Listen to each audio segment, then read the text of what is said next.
Bonjour à tous pour ce 6e webinaire de la plateforme L'innovation territoriale en action.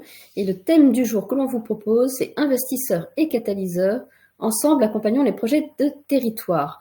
Juste pour introduire la plateforme L'innovation territoriale en action en quelques mots, donc c'est un lieu repère pour tous ceux acteurs de terrain qui souhaitent expérimenter ou comprendre ce que sont les démarches de co-construction territoriale. Alors, ce que vous pouvez voir dans cette plateforme de nombreux éclairages, à la fois sur des parcours pour agir ensemble. Dans ces parcours, vous aurez à la fois des ressources capitalisées, mais également l'ensemble des webinaires de la plateforme depuis 2019.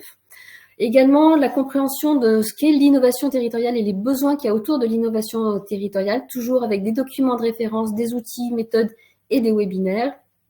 Le lien avec les études de l'Observatoire des partenariats qui vous donnent à voir l'ensemble des profils des 13 régions métropolitaines avec les fragilités identifiées, mais également comment sont perçues les alliances territoriales pour y répondre. Le lien, bien sûr, avec le site des catalyseurs territoriaux et enfin, le lien vers d'autres ressources comme la plateforme de capitalisation l'OD17 en pratique et les ressources institutionnelles de nos partenaires. Cette plateforme, elle anime chaque année un cycle de webinaires. Donc cette année, vous le voyez, et pour ceux qui sont habitués, vous savez que c'est sur la question de l'accompagnement des projets de territoire et on s'est attaché toute l'année à voir comment les différents profils, les différents acteurs territoriaux se mobilisent au service des projets du territoire. Donc en mars, on a vu comment les entreprises se mobilisaient. En avril, les acteurs académiques, en juin, les associations, en août, les citoyens, en octobre, les collectivités. Et pour ce dernier webinaire, on va voir comment les investisseurs s'engagent et se mobilisent, comment ces différents profils d'investisseurs s'articulent entre eux au service des projets de territoire et quelles sont leurs actions en faveur de l'ingénierie territoriale, qui est l'un des enjeux clés de notre thématique. Alors, pour répondre à toutes ces questions, on va avoir 2 temps principaux avant de parler de 2024. Le premier sur le programme Investissement et Territoire, qui fait partie du cercle des investisseurs à impact social qui est piloté par la Banque des Territoires et co-animé par le Rameau FR. On en aura donc des enseignements. Ensuite, on aura un double regard sur les pratiques d'investissement, à la fois avec une solution nationale d'investissement et de financement de l'ingénierie qui est le fonds OD17 et une vision territoriale avec le fonds d'impulsion jurassien. Et on terminera ce webinaire avec le programme, ce qu'on vous propose en 2024. Donc, sans transition aucune, je vais laisser la parole à Charles-Benoît Sic, président fondateur du Rameau, donc le Rameau qui est aussi co-animateur du Cercle des investisseurs à impact social. Et quels en sont les enseignements ? Bonjour à toutes et tous, merci au réseau des catalyseurs territoriaux pour son invitation.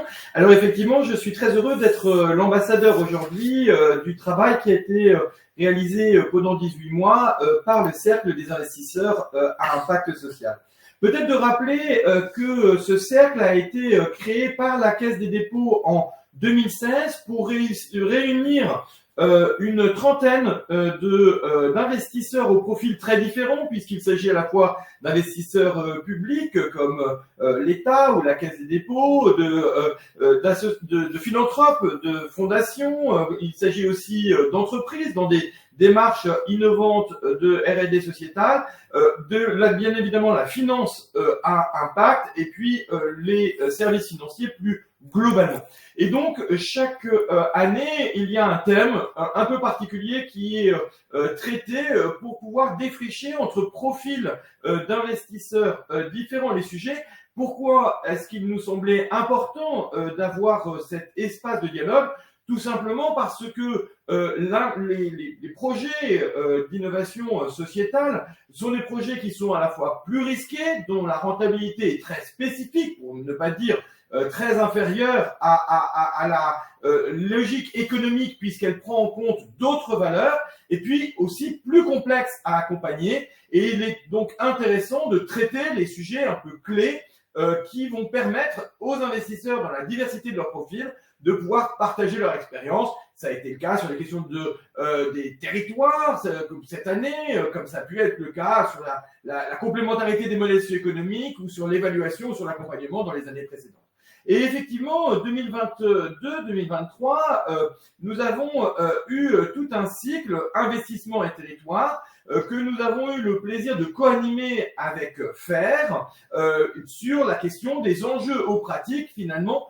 Quelle est dans cette question de l'investissement, la place des territoires. Nous avons pu organiser dans ce cadre-là une série de webinaires, d'ateliers et de conférences. C'est donc dans une continuité de cheminement depuis 2016 que les investisseurs se sont questionnés. Alors, quelles ont été les articulations qui ont été investiguées dans ces travaux? D'abord, finalement, la diversité des investissements en fonction de la maturité du projet. Bien évidemment, selon qu'on soit en R&D sociétal, en phase de modélisation ou de déploiement, eh bien, les stades de maturité, les logiques de modèles socio-économiques et donc les types d'investissements ne sont pas les mêmes. Et donc, il était intéressant, face à cette diversité des modèles de financement de l'innovation sociétale, de pouvoir regarder les différents profils d'acteurs. Comment chacun des profils d'acteurs peut se positionner, je l'ai dit, les investisseurs publics et privés, les philanthropes, les entreprises et les fondations. Comment est-ce que l'ensemble de ces acteurs, finalement, vont, en fonction de leur spécificité, intervenir à des moments différents et avec une complémentarité de positionnement. Le quatrième articulation que nous avons regardé, c'est bien évidemment dans les modalités d'action. Et modalités d'action, dès qu'il s'agit d'un financeur, il y a 3 éléments moteurs de cette action. C'est bien sûr le mode de financement, mais aussi le mode d'accompagnement des projets soutenus et enfin le mode d'évaluation de ces mêmes projets. Et donc, il était très intéressant de mettre en fonction de la maturité du projet, en fonction de son processus d'innovation, finalement, comment chacun des acteurs se positionnait sur ce sujet-là. Et le quatrième point extrêmement important et peut-être très innovant dans ce programme a été de regarder en fonction d'un quatrième point qui est moins souvent évoqué, qui est celui de l'échelon territorial. Suivant que l'on soit dans un investissement mondial, dans les grands programmes d'investissement mondiaux, au niveau européen, français, au niveau régional ou local, bien évidemment, l'échelon d'intervention va être particulièrement intéressant. Dans nos travaux, nous avons particulièrement regardé 3 échelons qui étaient l'échelon national, l'échelon régional et l'échelon local. Parce que, bien évidemment, le type d'engagement, le type de partenaires sur lequel les investisseurs peuvent s'appuyer ne sont pas les mêmes en fonction de l'échelon territorial. Et quels sont donc les enseignements de ce cheminement de 18 mois? D'abord, le constat, c'est que cette grande diversité de profils d'investisseurs qui sont extrêmement complémentaires, en fait, se connaissent assez peu. Elles se connaissent peu, j'allais presque dire même physiquement, mais encore moins en ce qui concerne les pratiques, la complémentarité de leur positionnement. Et donc, c'était très intéressant d'avoir cet espace de dialogue sur finalement des acteurs qui se rencontrent assez peu parce que ce ne sont pas dans les mêmes cercles. Le deuxième élément qui est ressorti, c'est que finalement, les écosystèmes du financement, de l'accompagnement et de l'évaluation, que ce soit au niveau national ou au niveau local, sont assez complexes. Et que quelque part, pour pouvoir identifier ou pouvoir les mobiliser quand on est un projet d'innovation, eh bien, c'est parfois un petit peu compliqué et encore plus quand on est un projet d'innovation territoriale. Et puis, le troisième constat, c'est que les articulations entre les échelons territoriaux sont encore très largement structurées parce qu'on voit bien finalement qu'il y a une capacité, une qualité d'engagement à tous les niveaux, mais que cette fluidité, cette logique finalement de continuum, elle est encore assez peu pensée en tant que telle. Et donc, ces enseignements nous ont permis d'aboutir à 3 besoins importants.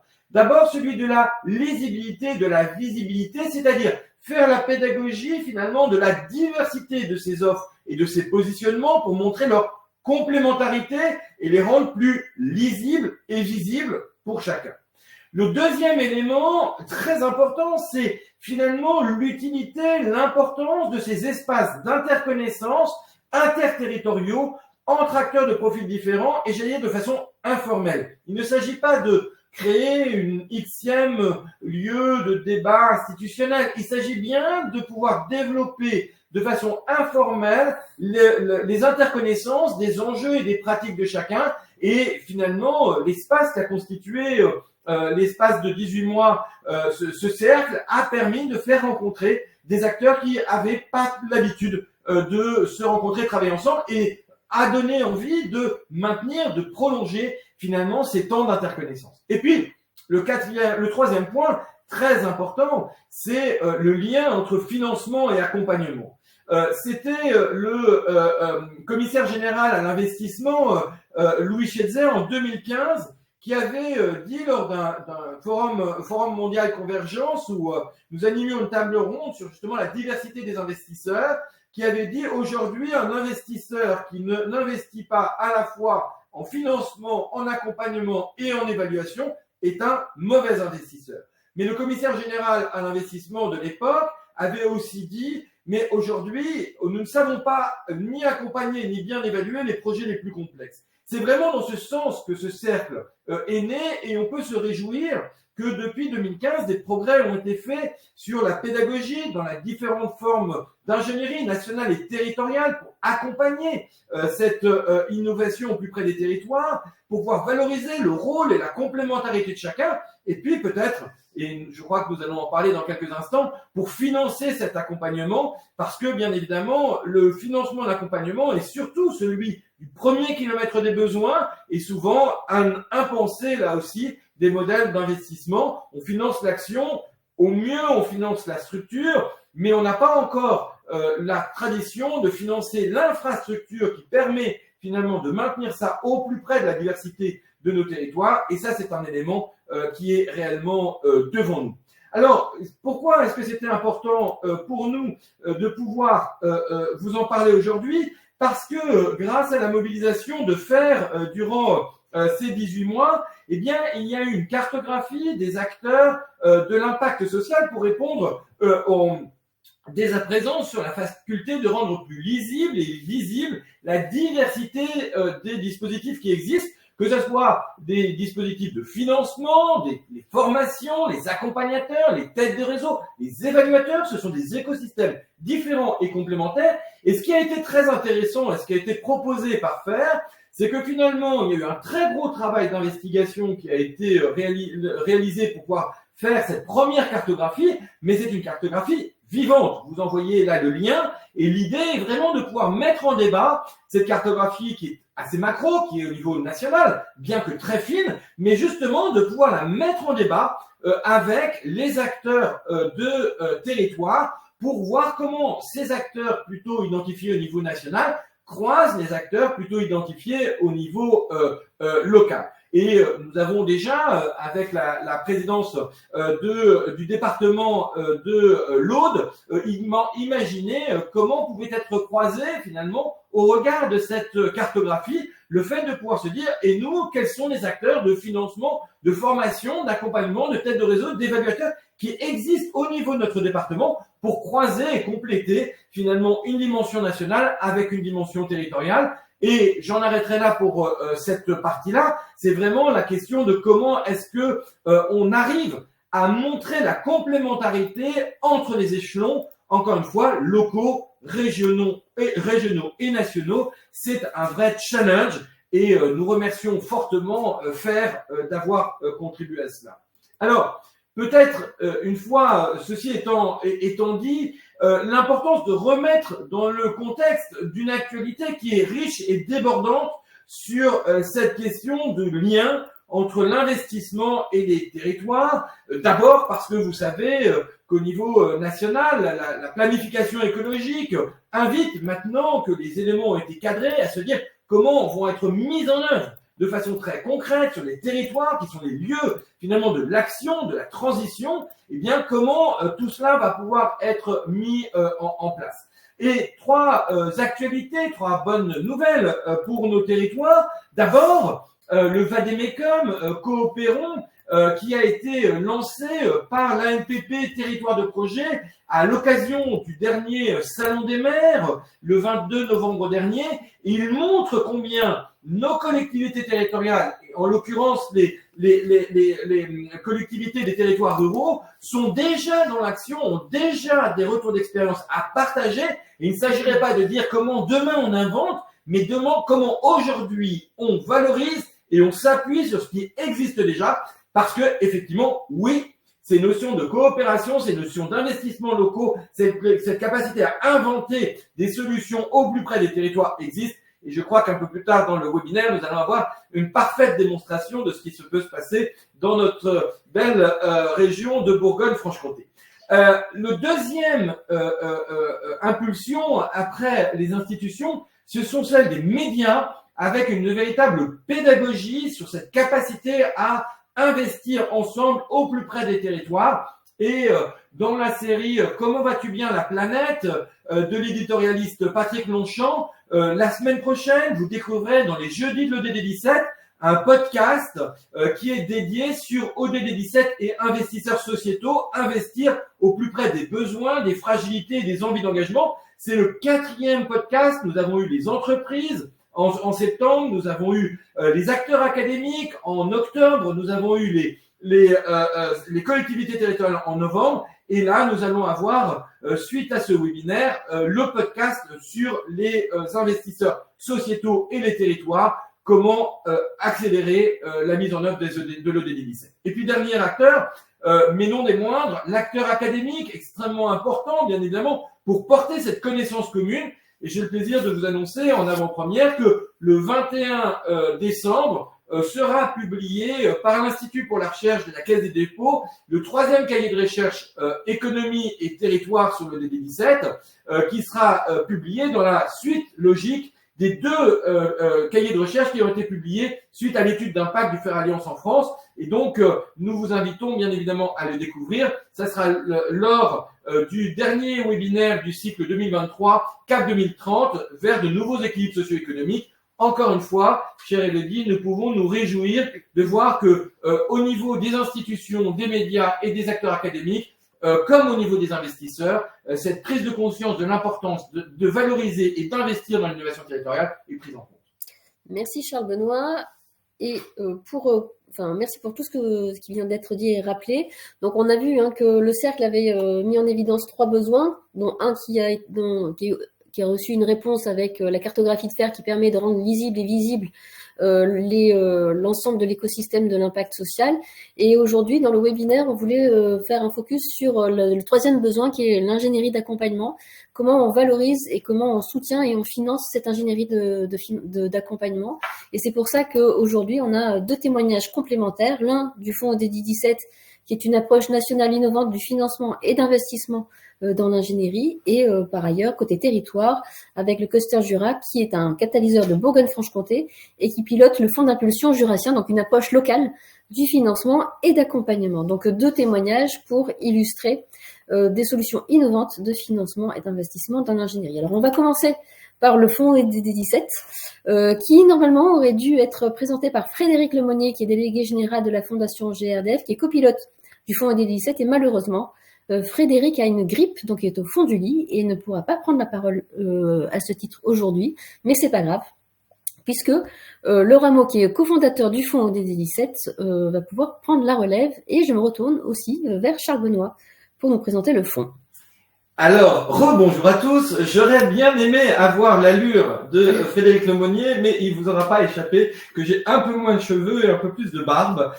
Mais en tous les cas, ça montre aussi la complémentarité pour agir au service de cet investissement au plus près des territoires. Je rappelle, le fonds ODD17 a été créé dans le cadre de la mission ministérielle pour accélérer les alliances stratégiques entre associations, entreprises et collectivités territoriales sur les territoires pour faire de ces alliances d'intérêt général de véritables moteurs de la transformation et des transitions. Et c'est dans ce cadre qu'a été créé ce fonds avec 2 objectifs majeurs. Premier objectif, de financer les 21 mesures de la feuille de route ministérielle entre 2020 et 2022. Et deuxième objectif, d'expérimenter sur une 50aine de projets et d'initiatives territoriales ce financement de ce que nous appelons l'ingénierie du premier kilomètre des besoins. Alors, une fois qu'on a rappelé ces éléments-là, et peut-être de rappeler qu'effectivement, ce fonds a été co-créé avec la Fondation Total Énergie et le Rameau, piloté à 2 durant 3 ans, jusqu'à ce qu'il y ait une quadruple évaluation qui soit réalisée. et que à ce moment-là, nous ayons une stratégie de sortie de la Fondation Total Énergie et une stratégie d'ouverture à d'autres partenaires, et notamment, c'est la Fondation GRDF qui a pris le relais de la Fondation Total Énergie, et le premier partenaire, nous souhaitions que ce soit un partenaire associatif, c'est WeMove qui est devenu lui aussi cofondateur du fonds ODD17. On peut signaler aussi la présence bien sûr de la Fondation des territoires.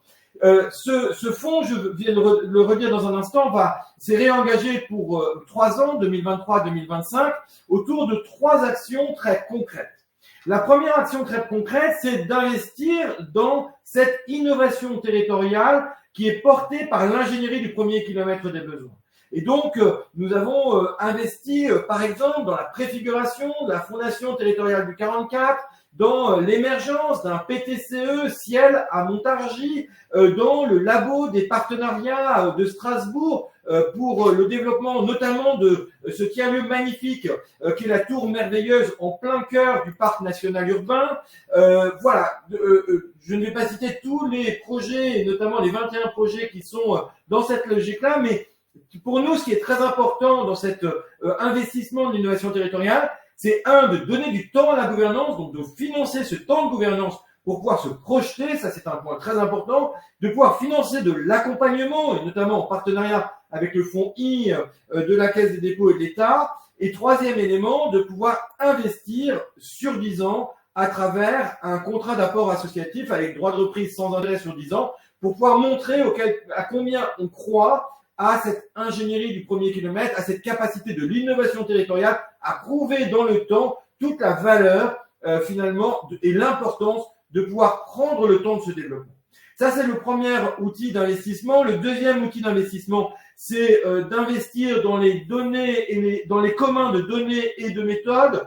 Par exemple, avec la ministre Prisca Thévenot, nous avons lancé lors du dernier Forum national des associations et des fondations la plateforme Trajectoire socio-économique pour aider les acteurs, actions et alliances d'intérêt général à pouvoir détecter, comprendre, identifier quelle est la diversité des modèles socio-économiques sur lesquels ils puissent s'appuyer et pouvoir monter en compétence sur ce sujet-là pour aller bien évidemment convaincre des partenaires publics et privés d'investir dans ces projets d'intérêt général. On peut citer aussi, bien sûr, dans cette catégorie-là, la plateforme ODD17 et hebdomadairement le jeudi de l'ODD17 qui vous donne toutes les semaines une information, un outil, un portrait pour voir combien très concrètement sur les territoires sont dès aujourd'hui finalement la capacité à pouvoir agir ensemble, co-construire ensemble, et c'est le sens bien évidemment de l'ODD17.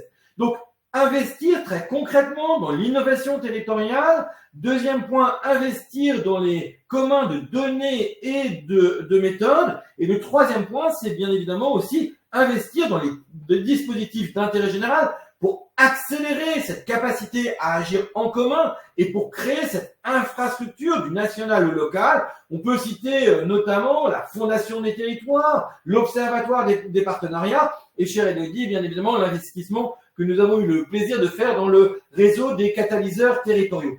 Il est important pour nous que, quelque part, cette dimension de l'ODD17 en pratique se traduise extrêmement concrètement par une capacité de créer les infrastructures nécessaires pour qu'il y ait un continuum du local au national et que ce soit une réelle co-construction où chacun a sa place, les institutions, les collectivités territoriales, les acteurs académiques, les acteurs économiques, les acteurs associatifs, que ça puisse vraiment être construit ensemble. C'est tout le sens notamment de la Fondation des territoires avec lequel nous sommes très heureux d'être en partenaire. Alors, dernier point peut-être, quels sont les objectifs prioritaires que nous nous sommes fixés entre 2023 et 2025 ?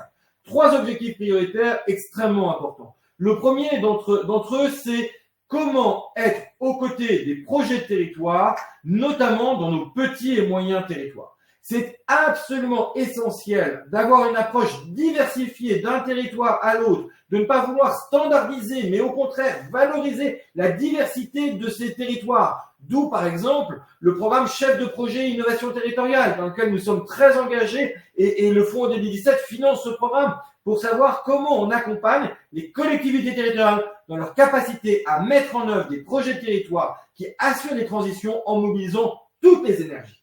Le deuxième priorité, c'est les jeunes, encore les jeunes. Comment nous construisons avec eux, et non pas pour eux, avec eux, les transformations, les transitions qui les concernent comme nous concernent.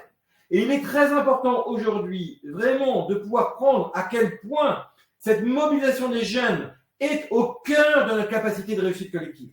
Je vous invite à lire le dossier Juris Association du 1er décembre, qui est vraiment sur cet engagement territorial des jeunes, qui nous rappelle à quel point les jeunes sont déjà engagés, qui casse complètement les a priori qu'on peut avoir, parce que non, les jeunes ne sont pas isolés, concentrés sur eux-mêmes, très loin de tout. Au contraire, ils sont déjà en action sur les territoires. Simplement, nous n'avons pas les capteurs pour le voir. Il est urgentissime de pouvoir rendre hommage à cet engagement au plus près de nos transitions, parce que c'est avec les jeunes que nous réussirons l'agenda 2030, et ça, nous y tenons impérativement. Donc, le programme Jeunes et Territoires 2050 est un élément très soutenu, bien évidemment, par le fonds ODD 17. Et puis, le troisième, et pas des moindres, c'est la question des nouveaux équilibres socio-économiques et comment est-ce qu'on invente la réinvention, finalement, de chacun des modèles, que ce soit des acteurs privés ou des acteurs publics. Les modèles socio-économiques, les équilibres sont en re-questionnement, et le programme reconnaissance des modèles d'intérêt général est un élément déterminant. Donc, nos trois objectifs entre 2023 et 2025, c'est réellement de pouvoir montrer à quel point nos petits et moyens territoires sont déjà à l'œuvre, de pouvoir montrer combien les jeunes sont déjà à l'œuvre et construire avec eux la capacité de résilience, la capacité de transition, c'est être en capacité de faire le pari de la confiance et de pouvoir montrer que les nouveaux modèles socio-économiques sont en cours d'invention, qu'il faut absolument être attentif à cette dynamique-là. N'oublions pas que économie au sens grec, ça veut dire équilibre de la maison. Nous avons eu un président de la République il y a exactement 21 ans qui nous a dit la maison brûle, nous ne prenons pas, nous regardons ailleurs. Il faut penser qu'aujourd'hui, notre équilibre est en questionnement et nous regardons ailleurs. 21 ans plus tard, c'est une question majeure de se poser comment nous inventons à partir des territoires la capacité d'avoir une résilience pour que oui, le 21e siècle puisse être plus solidaire, plus durable et surtout plus fraternel. Merci Charles Benoît. Donc intéressant de comprendre les trois axes d'investissement du fonds OD17. Et ce qui est intéressant dans ces trois axes, c'est qu'il y a des modalités de soutien financier qui sont différentes, de la subvention jusqu'à de l'investissement, notamment en apport associatif. Et donc, ça me fait un lien justement sur la solution qui est proposée et portée par Cluster Jura, qui est un fonds d'impulsion dans le Jura, donc jurassien. Et pour en parler, je laisse la parole à Lucie Coulon, qui est directrice du Cluster Jura. Lucie, c'est à vous pour nous expliquer ce qu'est ce fonds d'impulsion. Oui, merci beaucoup Élodie, merci Charles Benoît et bonjour à tous. Donc d'abord je vais vous présenter ce qu'est le Cluster Jura et puis je viendrai sur le fonds d'impulsion, pourquoi est-ce que c'est devenu une évidence qu'il fallait créer ce type d'outil pour notre territoire et puis quel rôle on y joue et comment tout ça se met en œuvre aujourd'hui. Donc le Cluster Jura, c'est un pôle territorial de coopération économique qui a été créé en 2014 avec l'idée de départ qu'on est sur un petit territoire rural assez faiblement doté en ressources entrepreneuriales, en ressources financières, et l'entrepreneuriat allait passer par la mise en lien des acteurs de notre territoire et par le collectif, et qu'on allait entreprendre de cette manière-là. Donc le territoire juste dont on parle, c'est le Pays Lédonien, c'est un territoire de moins de 100 000 habitants, et donc on est basé à Lons-le-Saunier. Donc différents acteurs économiques du territoire ont décidé à ce moment-là de mutualiser une force d'ingénierie territoriale locale, avec comme objectif l'accélération du lancement d'activités dans le Jura et de la création d'emplois. Le but étant d'arriver à développer notre territoire, un territoire plus résilient avec les activités qu'on allait pouvoir amener. Nous, en tant qu'accompagnateurs de ces projets, on s'est concentré sur le métier d'émergence de projets collectifs, et on en a parlé, Charles Benoît en a parlé un petit peu, mais des méthodologies ou des outils que peuvent être par exemple Start-up de territoire ou la dynamique des fabriques à initiative pour faire ce métier d'émergence de projets en collectif et d'accompagnement du coup de ces dynamiques-là. Et le Cluster Jura, pour dire encore quelques mots, c'est aujourd'hui une société coopérative d'intérêt collectif. On a une centaine de sociétaires dans dans la coopérative, des collectivités, des entreprises, la société civile, les salariés, des citoyens. Et on a accompagné le lancement d'une dizaine d'activités depuis la création et produit beaucoup d'autres choses en termes de culture de coopération sur le territoire qu'on a pu apporter, de projets, d'idées, de choses qui se sont passées, et entraînant la création de nouveaux écosystèmes coopératifs sur le territoire. Mais par contre, à peu près il y a 2 ans de ça, on est arrivé, après avoir testé ces méthodologies-là et ces modes d'action-là à des nœuds, ce qu'on appelait des nœuds entrepreneuriaux qui arrivaient sur le territoire, au moment où il y avait un projet qui était monté en collectif, qui était réfléchi ensemble. Il fallait que quelqu'un aille tester, prendre le risque de se lancer dans la création d'activités. Et ça paraissait pas juste que le risque repose sur une structure ou un seul acteur. Il fallait accompagner cette prise de risque. Et on a vraiment eu des occasions manquées, des projets qui se sont arrêtés alors qu'il y avait une envie, une impulsion. Pour ces 2 raisons, parce que aucun des acteurs n'avait la capacité à porter le risque financièrement pour se lancer, ou parce que, en fait, il fallait attendre d'avoir le bon financement qui tombait au bon moment, donc l'appel à projet, qui ont coché toutes les cases pour se lancer, et entre-temps, la dynamique qui est territoriale ou la dynamique autour du projet a été un petit peu retombée. Donc l'idée était de dire on a besoin de trouver un outil qui va nous permettre de diluer ce risque-là, un outil qui soit à la main du territoire pour être aussi très flexible et actionnable dans les moments où on en a besoin. C'était comme ça qu'on a réfléchi l'outil. Et puis, qu'est-ce qu'on allait faire avec cet outil? On allait vraiment faire des études de faisabilité, mais par le test, par l'expérimentation. On est sur un territoire, encore je l'ai dit, très faiblement peuplé. C'est difficile de monter en généralité. Il faut aller tester sur le territoire si ça peut marcher ou pas. Et donc, on avait besoin d'un outil qui allait nous permettre d'imaginer si le projet était viable, si l'offre était pertinente et la capacité de coopération autour de ça. Donc, un outil qui permettait de tester le modèle économique qui avait été imaginé. Donc, à ce moment-là, on a réfléchi avec France Active en Franche-Comté, avec la Banque de territoire de Bourgogne-Franche-Comté, à ce dispositif qu'on pouvait inventer. Et tous ensemble, on a expérimenté du coup ce dispositif qu'on a appelé Fonds d'impulsion jurassien, qui vise à soutenir l'expérimentation de projets collectifs dans le Jura, en venant vraiment à la fois financer le projet, donc on en parlait tout à l'heure, on vient financer l'activité, le test de l'activité, mais aussi, et ça nous semble important, financer l'accompagnement de l'expérimentation que nous, Cluster Jura, on va réaliser. Et donc on cherche à faire avec ces tests une preuve de concept qui va nous aider dans les phases d'après aussi à aller chercher d'autres financements et à aller lancer l'activité. Ce qu'on cible avec ce dispositif, c'est à la fois des porteurs de projets qui peuvent être des associations, des entreprises qui veulent tester une nouvelle activité sur le territoire. On a un budget global du dispositif d'un peu plus de 100 000 € par an et qui nous permet de soutenir en moyenne 3 projets à hauteur de 30 000 € par projet. Ça peut être de la subvention, ça peut être du prêt, ça peut être de l'avance remboursable, différents types de modalités.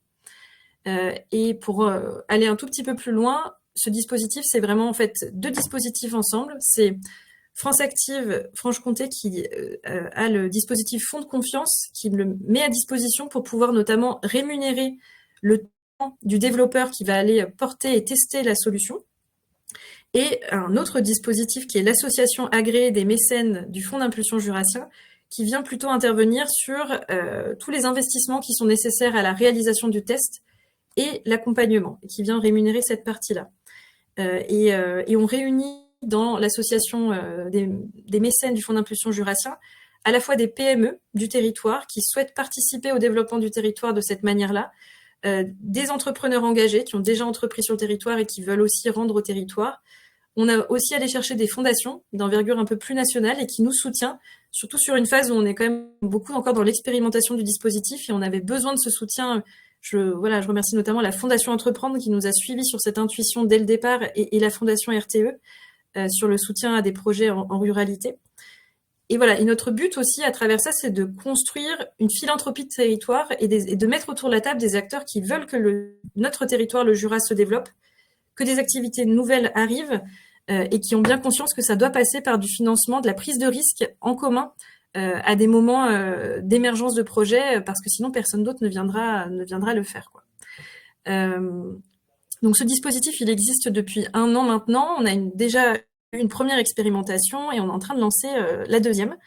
Et nous, du coup, le rôle du cluster Jura, j'en reviens un peu là-dessus. Qu'est-ce qu'on joue là-dedans comme rôle? On va avoir, je dirais, 3 rôles importants. Le premier rôle, c'est celui de venir en traducteur des pratiques de tous ces acteurs, puisqu'en fait, dans ce dispositif, on retrouve à la fois des entrepreneurs, des entreprises privées, des personnes qui ont une capacité à être dans la prise de risque, le fait d'aller tester des choses rapidement, et qui va aussi mobiliser son réseau local d'acteurs. On va retrouver les porteurs de projets, et on va retrouver des acteurs comme France Active Franche-Comté qui, eux, ont plutôt le métier de gestionnaire de risque. Et il faut que tous ces acteurs arrivent à trouver un dialogue commun pour bien se comprendre, bien calibrer ensemble ce que ça veut dire de faire une expérimentation, comment on évalue derrière que c'est un succès ou non. Et donc, nous, on va mettre en lien tous ces acteurs-là et traduire leur langage. On va aussi avoir ce rôle de traducteur entre des acteurs territoriaux, locaux, et des acteurs nationaux qui sont à la recherche de pouvoir identifier des projets sur lesquels investir. Et en mettant ces deux en lien, on va en fait faire effet levier pour des projets sur le territoire. Donc ça, c'est important.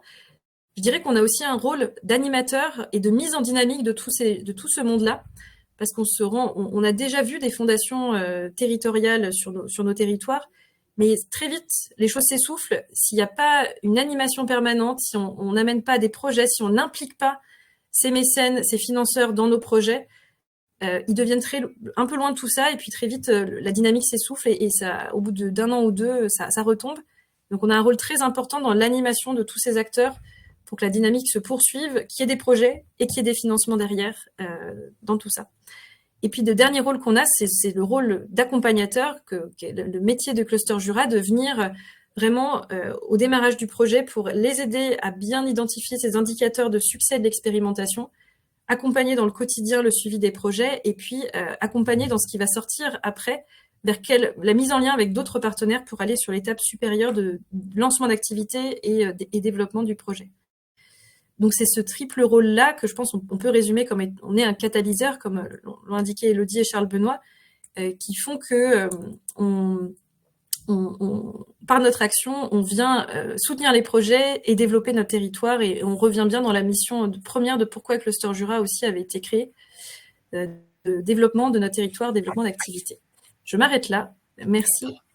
Merci Lucie, et je rebondis juste sur une de vos remarques, notamment ce rôle de traducteur acteurs locaux nationaux. C'est vrai que quand j'avais préparé avec Frédéric Lemonnier cette intervention-là, elle disait que pour un acteur national, il y avait un vrai besoin d'avoir des espaces à la fois territoriaux pour qu'ils puissent identifier des projets locaux, et aussi des espaces pour faire connaître et mobiliser l'écosystème d'accompagnement territorial. Et donc, vous en êtes un bon exemple.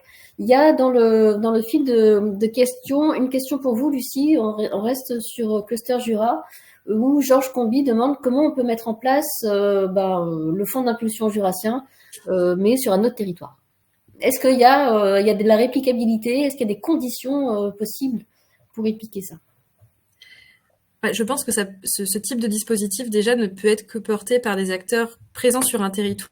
Donc voilà, on sait que Cluster Jura, on pourra accompagner des acteurs qui souhaitent le développer, mais on ne pourra pas déployer ça sur d'autres territoires. Donc par des catalyseurs territoriaux, par des PTCE, par des fabriques à initiative, par ce typologie d'acteurs-là, je pense, ont un rôle à jouer dans le fait de structurer des dispositifs financiers sur ce territoire. Est-ce qu'il y a des conditions de réplicabilité? Ça va être l'engagement de l'écosystème, la connaissance des PME. Donc, c'est vraiment l'ancrage de l'acteur qui souhaite porter le dispositif qui va en faire un succès certain, je pense. Je réponds en premier temps, puis je prends le temps de la réflexion. Est-ce qu'il y a d'autres choses? Oui, alors en fait, c'était aussi une question pour le fonds de 2017, de ce que je comprends. Okay. Si c'est pour le fonds de 2017, c'est très simple, c'est un fonds national, et il suffit de nous adresser une demande avec un dossier, et on l'instruira. La prochaine instruction aura lieu en janvier maintenant. Voilà, ça reste un petit fonds, hein, c'est 1 million par an, mais exclusivement dédié à l'ingénierie d'alliance. Je tiens à souligner, nous ne finançons pas de projet, nous finançons de l'ingénierie d'alliance. c'est-à-dire l'ingénierie de la coopération, ce qui n'est aujourd'hui financé par personne. Et nous sommes très vigilants à la subsidiarité. Il y avait une question très pertinente sur les liens avec les grands programmes d'État, ADEME, ANCT, CEREMA, etc.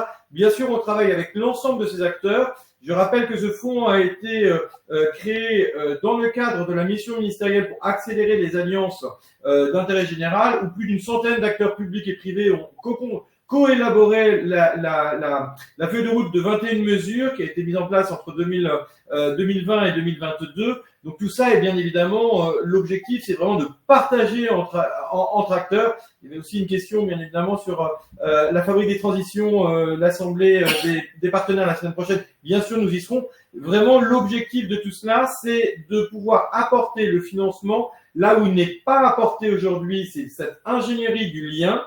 Pourquoi ? Parce qu'on travaille beaucoup, et c'est déjà très bien, de travailler sur la qualité de chacun des acteurs de l'écosystème. En revanche, les interactions entre les acteurs restent un impensé, et notamment un impensé des politiques publiques. Et ce n'est pas moi qui le dis, c'est le préfet en charge des CRTE, des contrats de relance et de transition écologique, ou plus exactement aujourd'hui les contrats de réussite de la transition écologique. Et bien, notre petit rôle, c'est vraiment d'essayer de financer cette ingénierie du premier kilomètre des besoins.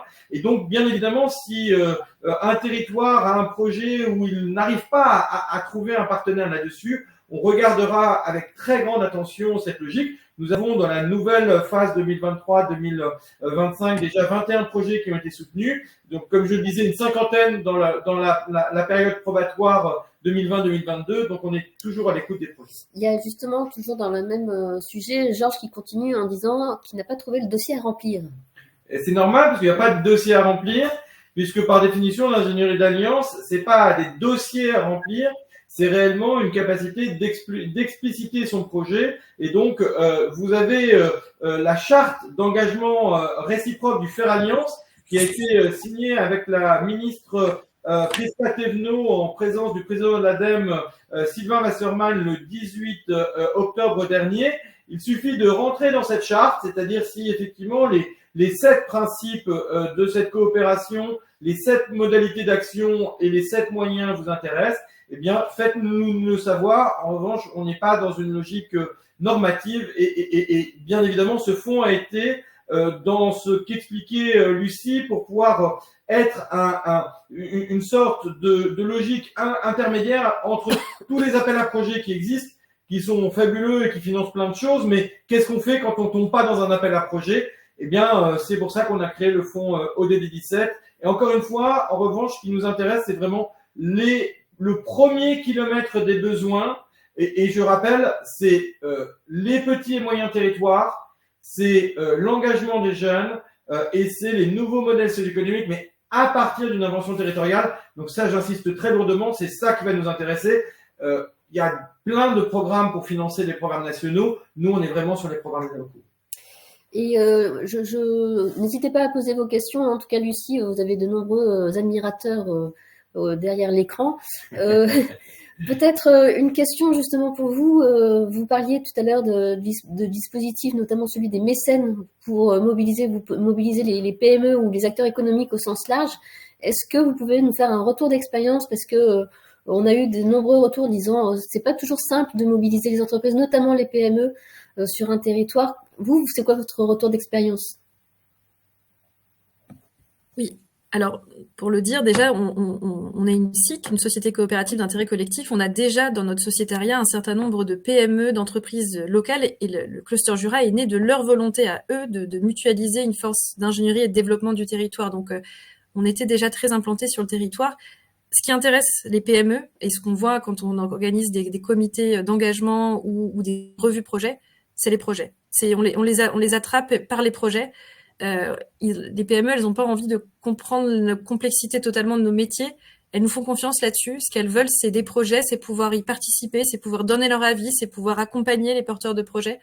Et c'est là-dessus qu'on trouve le plus fort engagement. Et c'est avec cet angle-là qu'on va les chercher pour leur montrer qu'il y a une manière pour elles de s'engager pour leur territoire concrètement, et c'est celui-ci, via le mécénat et via la participation à des temps avec nos porteurs de projets. Et justement, Charles Benoît tout à l'heure faisait le retour sur le cercle des investisseurs à impact, où on voyait bien qu'il y avait ces différents profils d'investisseurs au sens large qui avaient du mal à s'articuler. Vous, sur votre territoire, vous arrivez à mobiliser à la fois donc des entreprises, mais aussi des philanthropes, des fondations. Est-ce qu'il y a des positionnements différents des uns et des autres sur justement vos projets, votre démarche en général? C'est évident qu'aujourd'hui, les philanthropes et les fondations vont moins s'impliquer opérationnellement dans les projets sur le territoire, vont plutôt chercher à soutenir une typologie de projet précis qui répond à des critères qui sont importants pour eux. Mais elles vont moins s'impliquer et en fait ce qu'on se dit c'est que c'est pas forcément possible d'avancer tous ensemble. C'est bien d'avoir des temps de partage des enjeux de chacun, des besoins de chacun et donc de créer ces temps. Mais ensuite il faut pas vouloir que tout le monde avance au même niveau parce que chacun a justement ses besoins et ses envies différentes. Donc c'est arriver à animer ce groupe et ce que je parlais de ce rôle d'animateur, mais en prenant en compte les besoins et les spécificités de chacun et en créant des temps collectifs et des temps individuels pour avancer. Voilà. Merci. Est-ce qu'il y a d'autres qui auraient des questions sur le fonds ODD17, sur le cluster Jura et le fonds d'impulsion jurassien? N'hésitez pas. Si vous avez des questions ou des demandes complémentaires pour retrouver une information.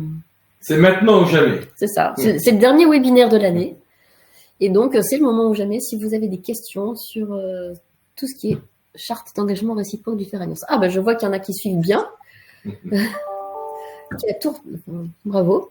N'hésitez pas à le télécharger et à l'utiliser aussi parce que c'est un outil qui avait été lancé avec un certain nombre d'acteurs territoriaux justement, testé par des acteurs territoriaux et qui a été par retour un excellent outil de dialogue au sein des gouvernances et aussi de dialogue pour animer des groupes de travail qui mélangent différents écosystèmes. Donc n'hésitez surtout pas à l'utiliser, à vous l'approprier. Et Armel pose une question, quelle différence entre fonds de dotation et fonds d'investissement? C'est une très bonne question, Armel. Merci de l'avoir posée et ça me permet de saluer nos amis de l'Ermitage et de souligner qu'il y a un bel événement qui va avoir lieu la semaine prochaine pour valoriser tout le travail qui a été fait depuis 6 ans sur ce tiers-lieu très très innovant qu'est l'Ermitage. La question est toute simple, la réponse est toute simple. Le fonds de dotation concerne des subventions. Le fonds d'investissement mêle subventions et investissements. Comme l'a souligné Élie Julien, il s'agit de contrats d'apport associatifs avec droit de reprise à 10 ans sans intérêt. Et ça change tout parce que avoir des subventions, c'est très bien. Et c'est pour ça que nous en faisons. Financer de l'accompagnement, c'est aussi très bien. Et c'est pour ça que nous finançons un certain nombre de dispositifs, dont notamment l'accompagnement par le fonds I. Mais il nous semble aussi très important dans ces innovations territoriales de montrer qu'on y croit. Et donc de donner une capacité d'investissement en ayant cette logique de consolidation des fonds propres. On pense souvent à soutenir l'activité, on pense moins à consolider la structure qui porte. Et ça, pour nous, c'est un point très, très important. C'est vraiment le retour d'expérience que nous avons eu dans les 50 projets que nous avons soutenus dans la phase 2020-2022. C'est qu'effectivement, il faut donner du temps à la gouvernance. C'est pour ça qu'on aime beaucoup cette subvention de gouvernance que nous avons inventée. C'est quoi la subvention de gouvernance? C'est un principe très simple. C'est d'offrir 1 jour par mois à la personne qui dirige la structure pour prendre du recul sur son projet. Donc, objectivement, on finance 1 jour par mois de la direction générale pour qu'elle prenne le temps de réfléchir, de se projeter, de regarder, d'étudier son modèle économique, de regarder sa stratégie partenariale, de regarder comment elle se projette, comment elle s'implique dans son écosystème. Donc, c'est vraiment un temps de prise de hauteur et prise de recul. Ça, c'est la subvention de gouvernance, premier élément. Deuxième élément, je l'ai longuement mentionné et Lucie en a fait référence. C'est fondamental aujourd'hui. On avait encore une réunion hier avec des investisseurs sociétaux de financer l'accompagnement. C'est très important. Aujourd'hui, de pouvoir finalement ne pas simplement soutenir un projet, une action, mais aussi l'accompagnement de la structure, voire du territoire, c'est un élément totalement déterminant. Et puis le troisième élément, c'est vraiment cette capacité à consolider durablement. Et vous voyez, finalement, le fait qu'un fonds comme le nôtre dise « je crois à ce projet », Ce projet, dans 10 ans, il va pouvoir rembourser ce que je lui ai prêté aujourd'hui. Et bien sûr, sans intérêt. Et quelque part, permet de pouvoir rester en lien durant la décennie avec le projet. C'est pas du tout la même chose que de dire je vous fais une subvention, c'est très bien ce que vous faites, allez-y, continuez. Ça n'est pas la même prise de risque, ce n'est pas la même posture, ce n'est pas le même engagement. Et il nous semble aujourd'hui que sur l'innovation territoriale, nous devons prendre des risques parce que cette question est une question d'intérêt général. Nous avons pu démontrer avec le fonds DD17 que ce n'était pas une dépense, mais au contraire un investissement rentable. Les projets sur 3 ans étaient 2 fois moins chers, pas parce qu'on avait réduit les coûts, parce qu'on avait réussi à trouver des solutions pour pouvoir faire en sorte que ça soit moins cher pour le projet porteur, parce que les différents réseaux mobilisés ont permis de contribuer à maximiser le temps du projet sur autre chose que de rechercher ou d'acheter telle ou telle chose. Le deuxième élément, c'est que c'est 3 fois plus durable. Pourquoi? Parce que généralement, quand on finance des expérimentations, on finance pour 3 ans, on regarde et à bout de 3 ans, on retire l'échelle. Mais on n'a pas aidé les équipes internes à monter en compétences. Ça, pour nous, c'est un point très important. Oui, on peut avoir des expertises rares qui viennent s'associer au projet, mais il faut surtout aider et accompagner la montée en puissance des équipes qui sont sur les territoires. Ça, c'est absolument incontournable. Et puis, bien évidemment, l'élément tout à fait déterminant, c'est vraiment ces fonds propres. Il est absolument indispensable d'avoir une capacité d'investissement. Ça existe pour les acteurs économiques. Sur les projets d'intérêt général, c'est absolument essentiel. Et donc, pour l'investisseur, ce qui est très intéressant, c'est que nous avons démontré que nous étions capables, entre l'entrée et la sortie, d'avoir pour 1 euro investi en entrée, 7 euros d'autres investisseurs en sortie. Et vous comprenez bien que pour un investisseur, être sûr d'avoir un relais, être certain que ça puisse être poursuivi et d'avoir contribué aux côtés de la gouvernance, dans un dialogue de gouvernance permanent, à pouvoir faire monter en puissance la gouvernance, les décideurs, les équipes, pour leur dire qu'on a confiance dans leur projet, ça n'est pas simplement un financement, c'est bien évidemment ce qu'on appelle un accompagnement de l'intérêt général.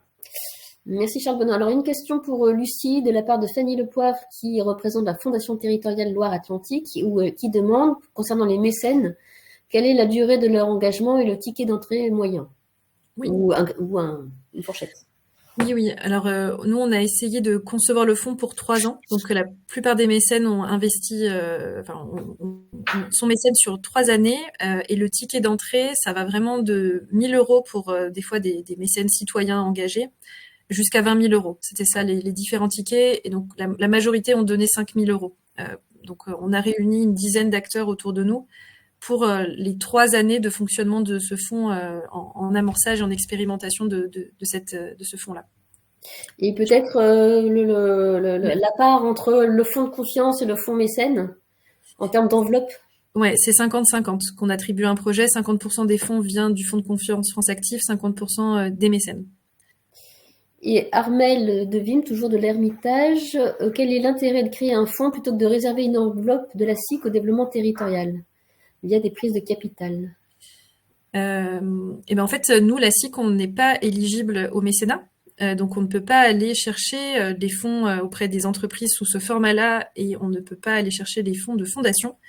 Et donc, l'intérêt pour nous était justement d'avoir un outil complémentaire à la SIC pour pouvoir doter ensuite les projets de moyens.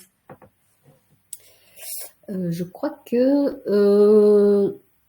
tout le monde, j'ai pris toutes les questions. Donc, si vous en avez d'autres, n'hésitez pas. Peut-être que du coup, ça va me permettre de continuer à vous présenter notamment le programme de l'année prochaine. Donc, 2024, qu'est-ce qu'on vous propose? Donc, toujours un cycle de webinaires. Vous voyez que la plateforme vous propose des cycles de webinaires depuis 2019. Donc, on a éclairé l'innovation territoriale, l'ODD17 en pratique, les métiers des catalyseurs, comment on accompagne ces dynamiques collectives. Cette année, on finit donc sur l'accompagnement des acteurs territoriaux. Et l'année prochaine, on propose de se focaliser sur les dynamiques régionales, le rôle de l'échelon régional notamment pour mettre en œuvre les ODD en territoire. Alors pour ça, on va un petit peu changer le format des webinaires puisqu'on s'associe, on va les faire en partenariat avec l'ADJEBA. Alors l'ADJEBA, c'est la direction jeunesse, éducation populaire, vie associative du ministère de l'Éducation nationale, le Fonds des 17 et l'Observatoire des partenariats. Et on va voir ce rôle de la région pour territorialiser les ODD, et on va donc avoir des croisements d'acteurs, de territoires et donc d'ODD, mais au travers du prisme modèle socio-économique. Donc, en fonction des webinaires, des webinaires et des régions, on aura plus l'angle compétences ou plutôt l'angle financement ou plutôt l'angle alliance. Et bien sûr, chaque fois, on regardera comment les catalyseurs s'insèrent et s'articulent avec l'échelon régional. Alors, vous le voyez, les régions qui vont être concernées l'année prochaine. Le 6 février, on va parler de l'Occitanie. Le 11 avril, des Hauts-de-France. Le 11 juin, Pays de la Loire.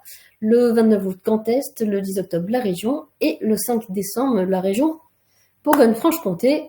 On finira l'année prochaine, comme cette année, avec la Bourgogne-Franche-Comté. Et peut-être on peut rajouter, Élodie, que bien évidemment, vous l'aurez compris, c'est un cycle de webinaire sur 2 ans, puisque nous n'aurons traité l'année prochaine que 6 des 13 régions métropolitaines, et que non seulement c'est sur 2 ans, mais que bien évidemment, lors du 2 juillet prochain, la rencontre des pionniers des alliances en territoire, un focus particulier sera sur les territoires ultramarins, parce qu'il nous est important, bien évidemment, de ne pas valoriser que ce qui se fait en France métropolitaine, mais pour ceux qui avaient participé au webinaire sur les associations en partenariat avec le RNMA, un carnet d'observation sur la Réunion, premier territoire qui a été observé, sera publié en juillet prochain, et tout un cycle autour des spécificités des territoires ultramarines sera proposé dès l'année prochaine. Donc bien évidemment, c'est un cycle sur 2 ans, et c'est un cycle qui, comme le disait Élodie, est organisé dans le cadre du partenariat avec le ministère de l'Éducation nationale, CAP 2030, vers de nouveaux équilibres socio-économiques, cycle qui a commencé lui-même en 2020 et sur lequel on est très content de pouvoir aujourd'hui s'associer avec le cycle des catalyseurs territoriaux. Donc voilà ce qu'on vous propose. Donc on vous donne rendez-vous l'année prochaine, le 6 février à 13h. Et je crois que, dernière question possible, de Lorenzo, avez-vous pensé de vous inspirer de la démarche ADEME ANCT IGN? J'ai déjà répondu directement dans les questions, parce que cette question avait déjà été posée, en disant que oui, bien évidemment, et notamment dans chef de projet innovation territoriale, l'ensemble des grandes agences d'État sont associées, et bien évidemment, l'ensemble des programmes nationaux ont été observés et sont informés des travaux qui sont menés. Tout ça est en très grande proximité, bien évidemment, avec les institutions publiques et privées. Eh bien, merci à tous. Si vous n'avez pas d'autres questions, je vous propose que l'on se retrouve l'année prochaine. Je remercie Lucie, bien sûr, et Charles Benoît pour vos interventions respectives, et merci à tous ceux qui ont suivi tous ces webinaires cette année. Je vous souhaite une très belle fin d'année, de très belles fêtes, et puis on se dit à l'année prochaine, le 6 février à 13h, mêmes horaires. Je vous remercie, à très bientôt.